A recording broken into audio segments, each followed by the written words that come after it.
Do this when you interview for jobs, and you will never, ever have to worry about getting job offers. In fact, you'll get a lot more. One of the most frustrating things for candidates is to get a rejection letter after an interview. You know that you are supremely qualified. You know you can do the job.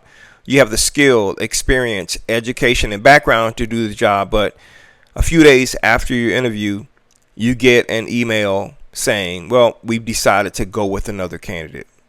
Most candidates have no idea why that is, but I'm going to tell you why that is the case, and I'm going to help you fix it. The issue is not that you're not qualified or don't have the ability to do the job. The issue is the hiring manager did not see you as a team fit.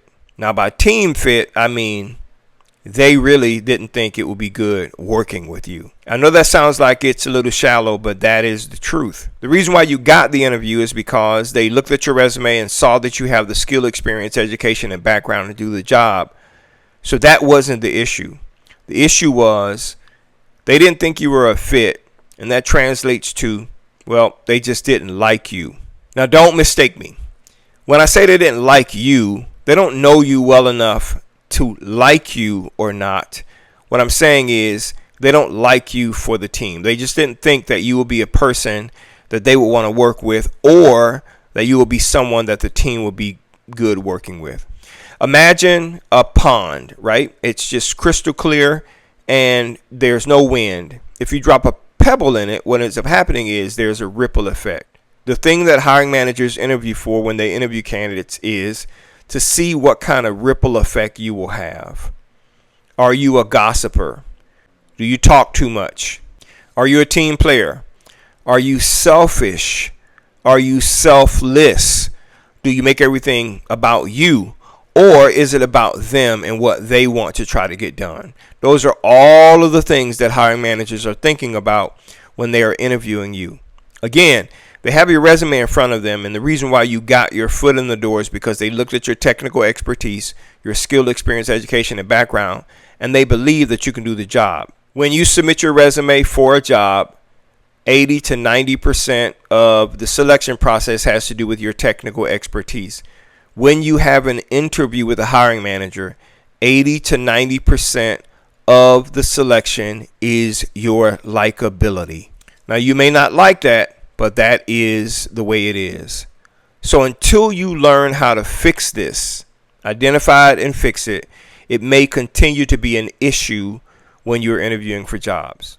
So here's what you can do to stand out, show the hiring manager you're a fit, and get hired almost every single time you interview. Okay, number one is you need to understand that the job interview is not about your technical skill. It's about your personality and your personality fit.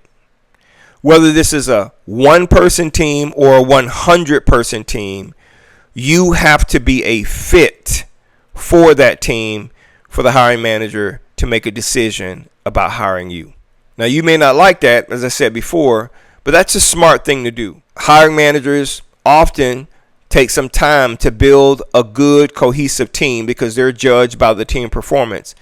And they don't want one person who's going to come in and upset the balance of that team. So you have to be a good personality fit. Now, what things are they looking for with respect to your personality? One, are you selfless or are you selfish?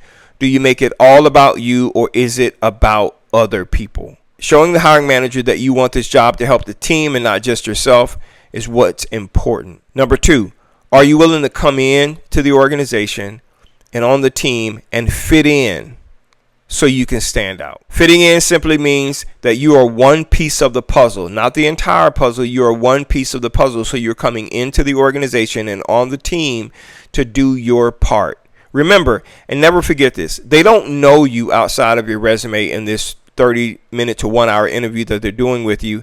So are you someone who is willing to come in, fit in, so you can then begin to stand out? And finally, you may not like this, but they want to know, number three, are you someone who will be cooperative? Right? Are you going to cooperate with what they are trying to do? Or are you interested in coming into the organization to do your own thing? Doing your own thing to them means that you're going to come in and upset the balance and change things that may already be working. So you have to be good at communicating your willingness to cooperate and join in what the team is doing so you can help the team succeed. Here's the second thing that's important. You want to learn how to be impressive during an interview. And here is the key, the secret to being impressive. If you want to stand out, say less. Keep your answers short and simple. The longer your answer, the more rambling you do, the more rabbit holes you go down, the less attractive you are. Now, a lot of people do that because what they're trying to do is impress the hiring manager. You think that talking more about those things that you believe they want to hear will be more impressive. It's not. Hiring managers don't have a lot of time to make hiring decisions. So the more you say, the more you are likely to not get the job. If you want to get the job, say less. I often tell people when you go into an interview, don't be a peacock. Don't be someone who prances around or dances around talking about all of the great things that you've done for someone else. The question is, what are you willing to do for them, the hiring manager? That's what it's all about.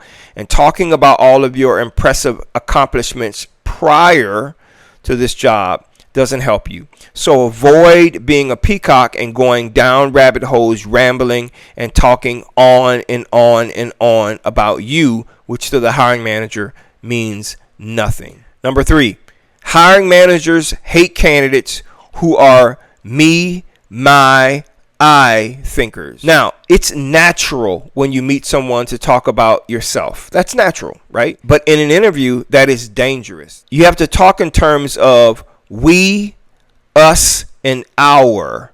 That's what you have to make sure you're doing. You can't talk in terms of me, my, I. Because again, hiring managers see that as being very selfish, and they don't want people who are selfish on the team. So you have to learn to talk in terms of we, our, us. This is our team. We are going to make this thing happen. The success belongs to us, not just me. This is not something I am interested in doing.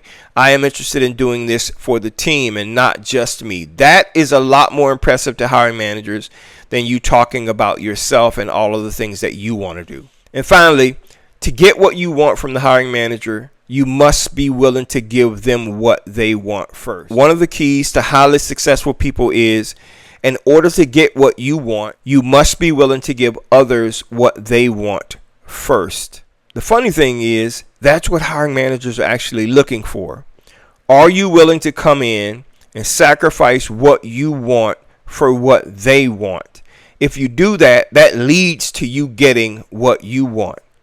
But if you go into the interview talking about what you want and leaving out what the hiring manager wants, there's a good chance that you're going to get a rejection letter, which I'm sure is something that you do not want. Interviewing can be tough, and most people in their career will interview 10 or 15 times. If you are failing to get jobs, you may interview a lot more, so you're not an expert at interviewing. I see candidates making this mistake every single day, and I coach clients on how to avoid this same mistake. You can't be someone who goes into an interview and talks just about yourself. So let's recap. Number 1, understand the job interview is not about you. It's about them. Number 2, if you want to be more impressive, talk less. Keep your answers short and simple. Number 3, hiring managers absolutely hate candidates who talk in terms of me, my, I. It has to be we, our, us. And finally, to get what you want, which is the job, you must be willing to and communicate that you are going to give them what they want first. That is the recipe for interview success. If this content was helpful to you, like and subscribe to this channel for more content just like this. And visit us online at www.dscds.com careersuccessresources.com for your career success resources. I have one goal in mind, and that is to help you stand out so you can get hired. See you next time.